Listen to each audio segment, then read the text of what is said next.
Muito bem, graças a Deus, estamos de volta, né? Nosso estudo bíblico aqui da Arca, sobre espírito, alma e corpo. E hoje nós vamos falar sobre ser humano, alma. Mas antes da gente começar, vamos fazer uma oração, vamos consagrar esse momento ao Senhor. Senhor meu Deus, nós estamos diante de Ti, Senhor, nós colocamos a nossa vida nas Tuas mãos, porque sabemos que o Senhor cuida, o Senhor protege e abençoa. Que neste momento a nossa alma, Senhor, o nosso entendimento se abra para receber aquilo que o Senhor tem para a nossa vida.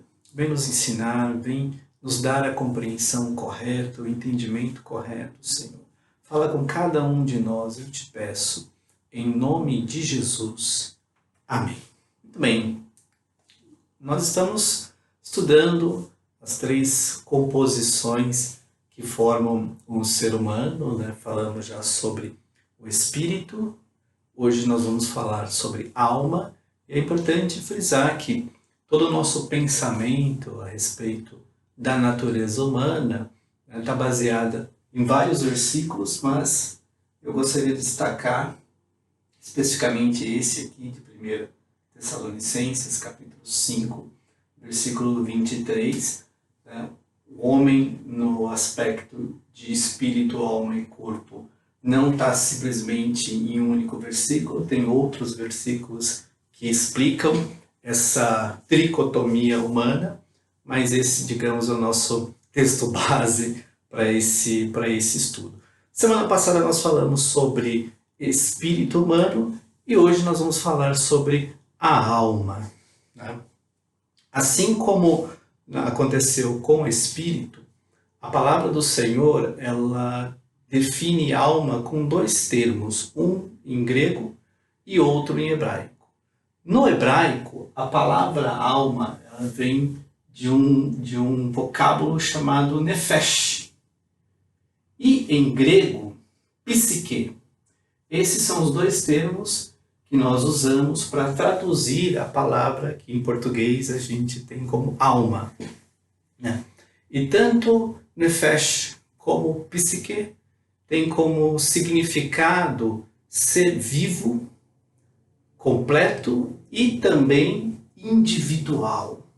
E é importante que a gente pense no ser humano dessa forma, porque a alma acaba sendo um componente central que embarca todas as experiências humanas e permite que o ser humano seja percebido e perceba-se, inclusive, como um ser individual dotado de consciência e dotado também de personalidade, né?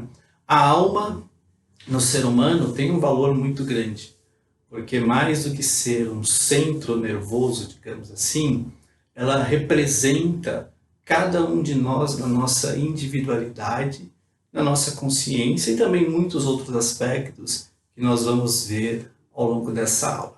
Assim como a gente viu na semana passada sobre o Espírito, a palavra do Senhor também tem muitos versículos para falar a respeito da alma. São dezenas. A gente não vai falar de todos aqui, infelizmente o nosso tempo não nos permite, mas eu gostaria de destacar alguns e trazer para a nossa discussão, né, o que esses versículos a respeito da alma trazem para nós como entendimento.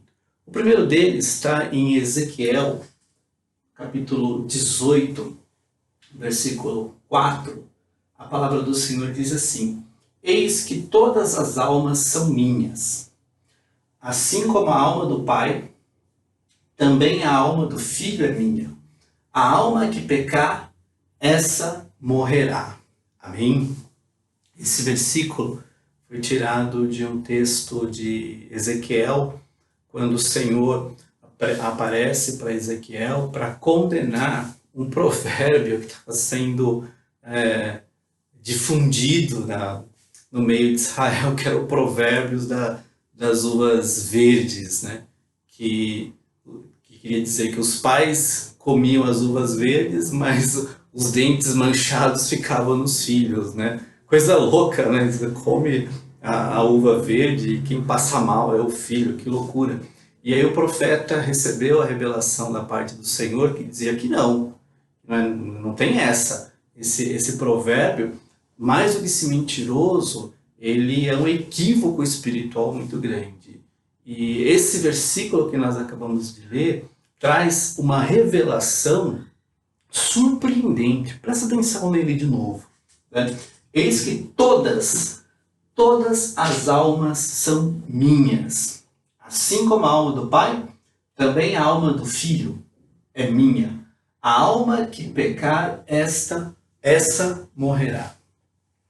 Esse versículo mostra algo muito sério com relação à natureza da nossa alma e que a gente precisa prestar bastante atenção. É sério, ao mesmo tempo, digamos assim, assustador.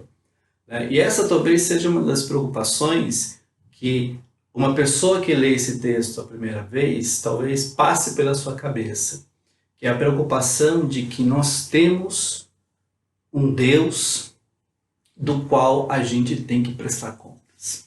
Esse versículo, ele serve exatamente para dizer isso, que a nossa alma, a alma que age no ser humano, ela é do ser humano, mas a gente presta contas a respeito de tudo aquilo que a gente faz aqui.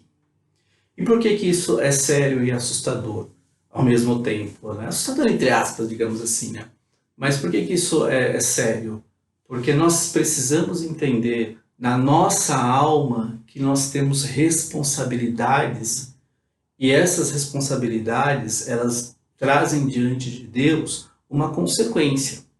Então, se eu começo a agir de forma irresponsável, de verdade, eu estou semeando com certeza a morte e destruição. Porque tudo passa pelo Senhor, inclusive a nossa alma. Então, nós temos diante do Senhor não vou dizer uma dívida, porque as dívidas já foram pagas pela morte do Cordeiro, Jesus Cristo, mas nós temos diante do Senhor uma necessidade de dar conta daquilo que a gente está fazendo. Então, o zelo pela nossa alma precisa ser muito sério, porque no final das contas a gente vai ter que dar satisfação pelas coisas que a gente faz ou pelas coisas que a gente deixa de fazer. Outro versículo que nós temos aqui está em Mateus, no capítulo 11, versículo 29, e diz o seguinte: tomem sobre vocês o meu jugo e aprendam de mim, porque sou manso e humilde de coração, e vocês acharão descanso para a sua alma. Olha que versículo lindo, né? Está em vermelho aqui porque são palavras do Senhor, né? Peguei naquela Bíblia que destaca as palavras de Cristo em vermelho. Jesus falando que com Ele a gente encontra descanso, olha que lindo, descanso para a alma. Então isso mostra que existe o cansaço físico, mas olha que coisa interessante, também existe o cansaço na alma. A alma também cansa, né? Mas como se a alma não é físico? É um cansaço diferente, não é um cansaço resultado de um esforço físico, de ter carregado alguma coisa, de ter praticado algum exercício, mas é um cansaço naquilo que compõe as nossas emoções, a nossa vontade, os nossos desejos. E quando a pessoa se sente cansado, e é um cansaço que ela não consegue explicar, porque dorme e continua mal, né? Sai de férias, mas não se sente relaxado. É um cansaço na alma. E é lindo saber que Cristo é aquele que traz o alívio para a nossa alma, traz esse descanso, traz esse refrigério que a alma tanto deseja. Porque a verdade é que ninguém quer ter uma alma atribulada. Mas se eu estou com a alma atribulada, eu posso ter certeza que com Cristo eu tenho esse descanso. Amém? Outro versículo também está em Mateus, no capítulo 10, versículo 28. Não temam os que matam o corpo, mas não podem matar a alma. Pelo contrário, temam aquele que pode fazer perecer no inferno tanto a alma como o corpo. Amém? Não quero dar muitos spoilers da nossa quinta aula, onde a gente vai falar sobre a imortalidade da alma, mas palavras de Jesus nos alertando a respeito de quem a gente realmente deve temer. Às vezes a gente fica preocupado com as coisas da vida, com as dificuldades, e é genuíno essa preocupação, não está errado em se preocupar. Mas a gente nunca pode deixar de ter uma preocupação superior, que é com o nosso destino final. E esse versículo quer exatamente mostrar que a nossa alma, assim como o nosso corpo, tem um destino final. E quando nós estamos desconectados do Senhor, quando nós estamos distante da sua vontade e dos seus propósitos, infelizmente, o destino final é o inferno. E é lá onde alma e corpo padecem. Muito sério isso, muito sério. Mas continuando, a gente vê em Hebreus, no capítulo 10, versículo 39, a palavra do Senhor diz: nós, porém, não somos dos que retrocedem para a perdição, mas somos da fé para a preservação da alma. Amém? Olha só que coisa importante. Enquanto Mateus estava falando da destruição, né, volta lá. Temam aquele que pode fazer perecer do inferno, tanto a alma como o corpo. Aqui em Hebreus está mostrando um caminho aonde a gente pode ter a preservação da alma.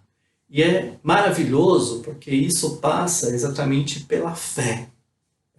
Quando você crê no Senhor Jesus como Senhor e Salvador da sua vida, e você anda na sua presença, nos seus caminhos, esta fé, esta atitude leva você por um caminho de preservação da tua alma. E maravilhoso saber que é uma preservação para esta vida, mas também uma preservação para o futuro. Então, tudo aquilo que pode fazer mal para a nossa alma, com Jesus, nós temos preservação. Não quer dizer que a gente não passe por situações difíceis, que a gente sinta dificuldade, dor, sofrimento. A gente sente, né? Até porque o próprio Jesus disse que no mundo nós teremos aflições, né?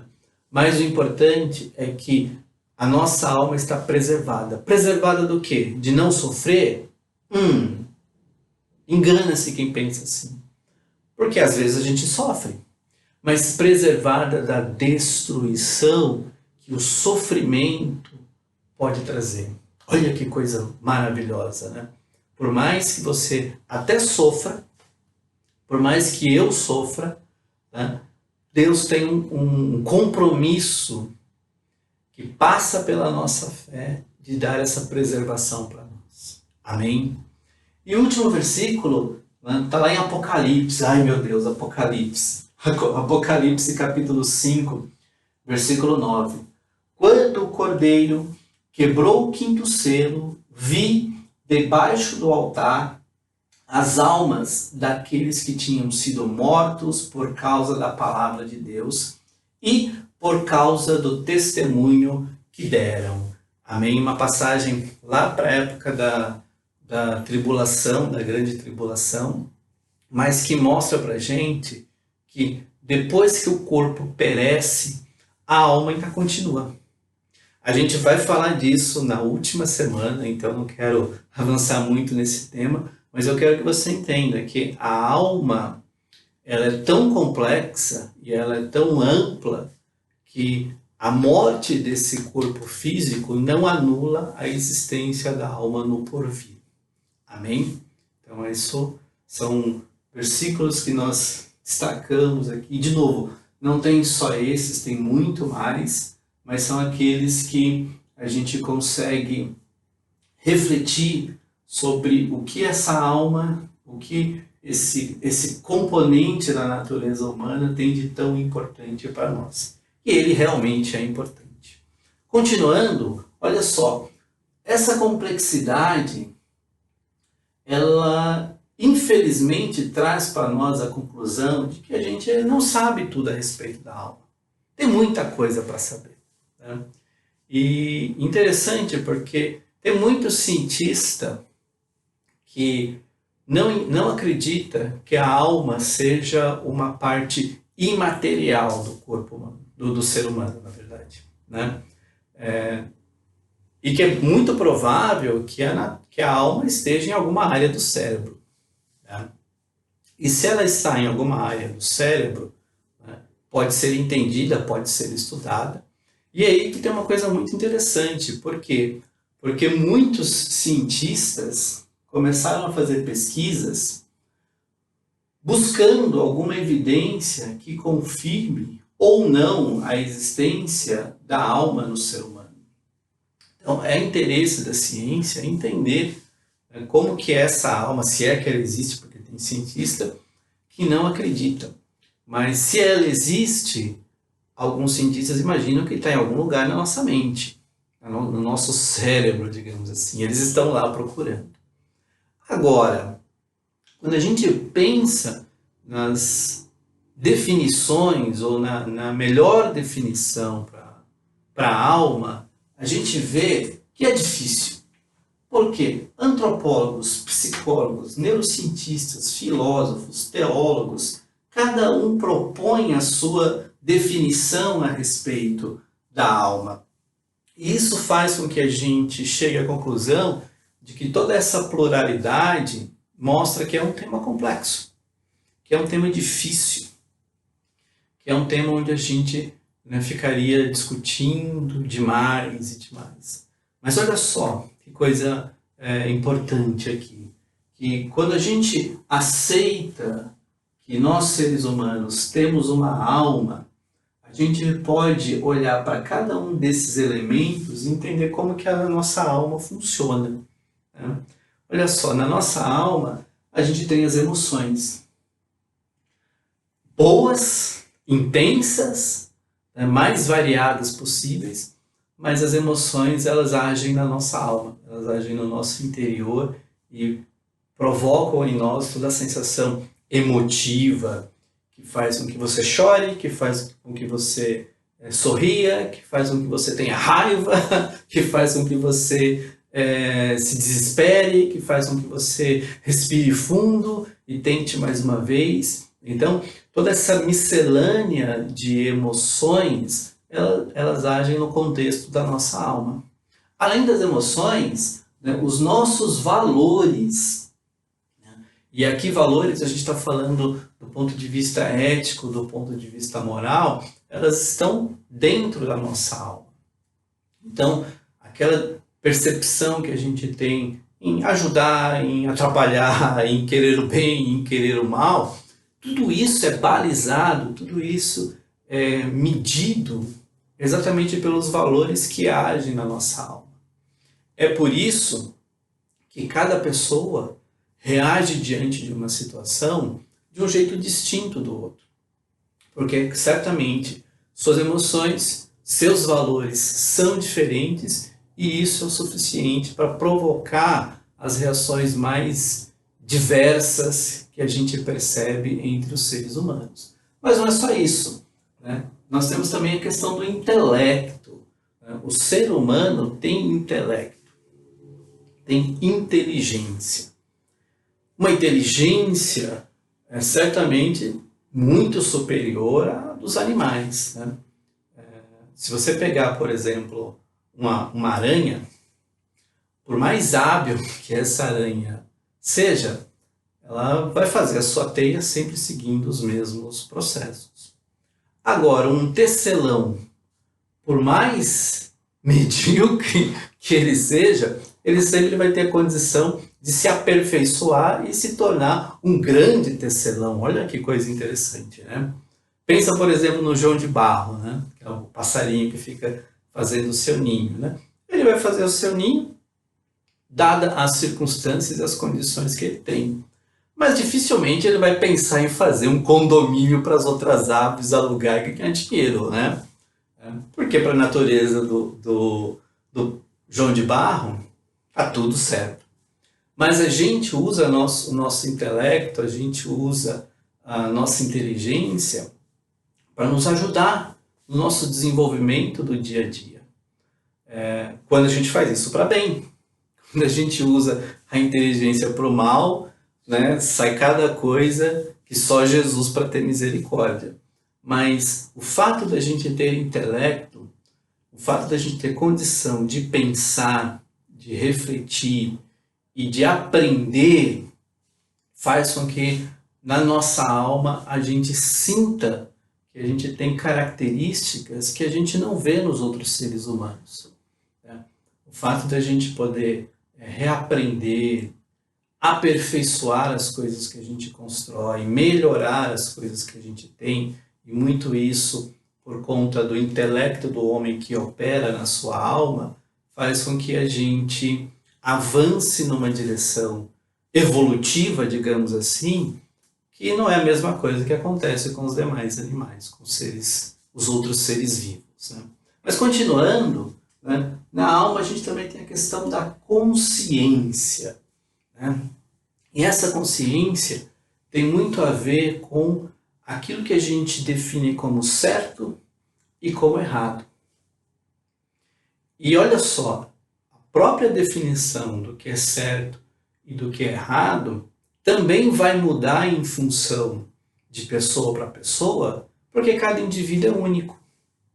E isso está muito relacionado com a cultura na qual ele vive, com o tipo de experiência que ele adquiriu, e a sua consciência acaba sendo moldada por todos esses fatores. O meio, as condições, as experiências. Mas é interessante saber que nós temos consciência. Essa consciência pode até estar deturpada, a ponto de olhar uma coisa errada e achar que não tem problema nenhum. Achar que não está fazendo nada de mal. Achar que está tudo certo, não tem erro nisso. É o resultado de uma consciência que está deturpada. Mas não deixa de ser uma consciência, mesmo estando deturpada. E isso é uma característica nossa. E a nossa consciência, ela serve de alerta.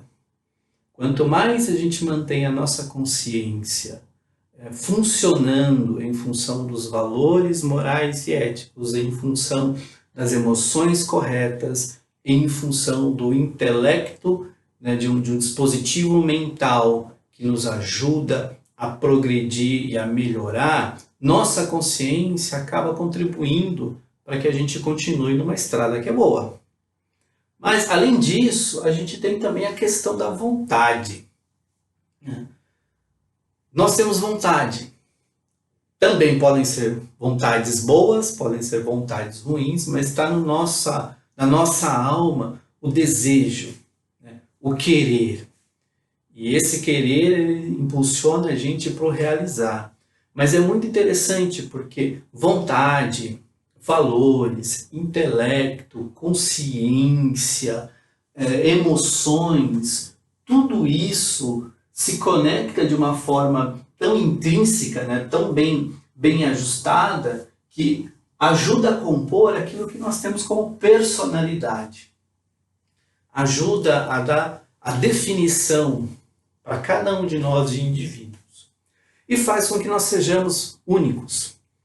Porque as minhas vontades, os meus desejos, os meus valores, a minha consciência, o meu intelecto, pode ser muito parecido com o seu ou com o de outra pessoa. Mas nunca vai ser exatamente o mesmo. Porque nós somos únicos. E essa característica única do ser humano faz com que Deus nos olhe como indivíduos. Então Deus nos trata individualmente, sabendo o nosso nome, mas mais do que saber do nosso nome, Ele consegue, porque Ele tem todo o poder para nos conhecer nos detalhes mais íntimos da nossa vida. Ou seja, conhecer as nossas emoções, saber aquilo que nos motiva, através dos nossos valores, o nosso intelecto, os pensamentos que nós temos, as crenças que nós construímos, assim como a nossa consciência, assim como nossa vontade. Tudo isso Deus conhece. Então Ele sabe da tua limitação, e quando a gente fala de limitação, não pensa necessariamente na limitação física, mas na limitação que age na nossa alma. Porque por mais que a gente tenha todos estes e muitos outros elementos, às vezes a nossa alma tem limitação. E Deus conhece essa limitação e sabe até onde a gente consegue ir. Amém? Continuando, né? Além disso, é importante que a gente saiba que tem alguns fatos a respeito da alma que a gente precisa considerar.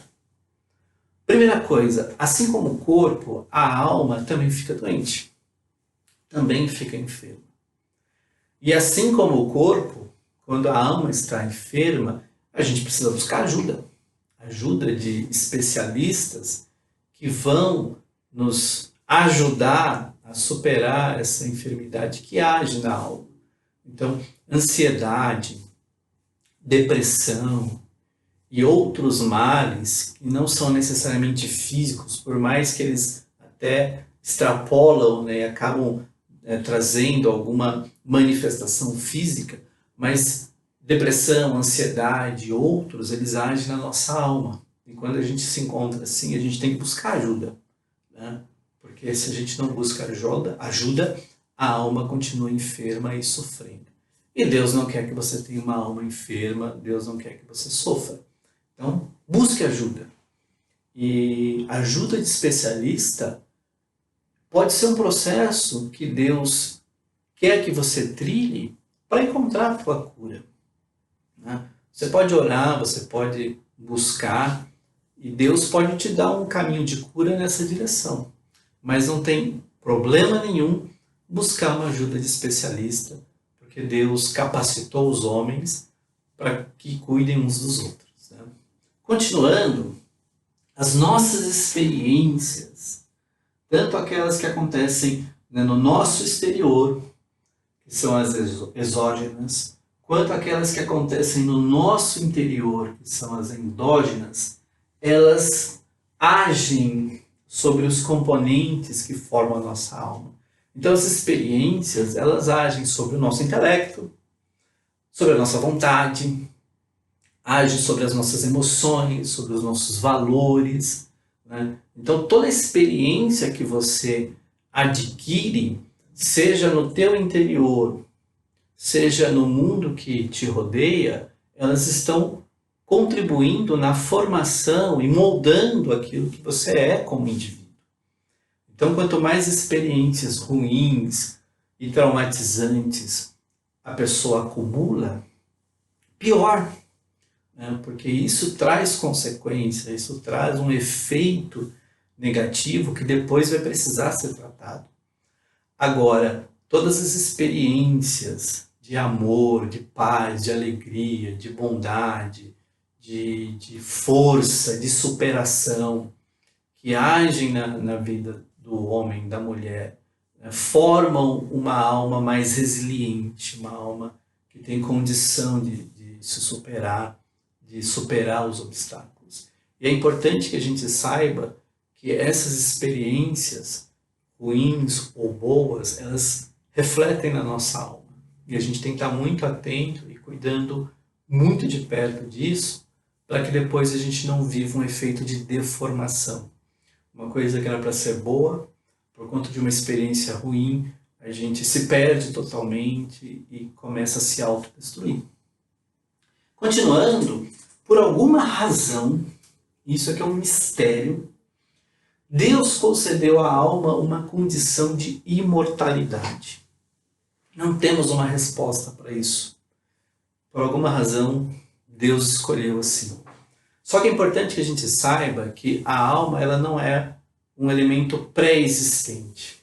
Não existe lá um estoque de almas, aí o ser humano é concebido, Deus vai e pum, pinça uma alma ali naquele ser humano que acabou de ser concebido. Isso não é verdade.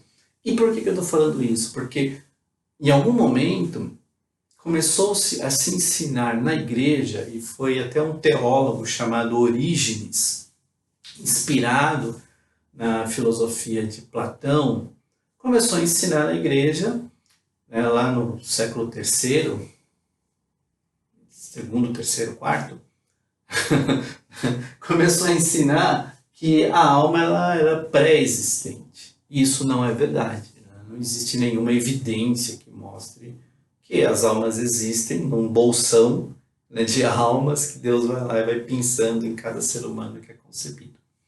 Da outra forma, a alma também não é eterna. Né?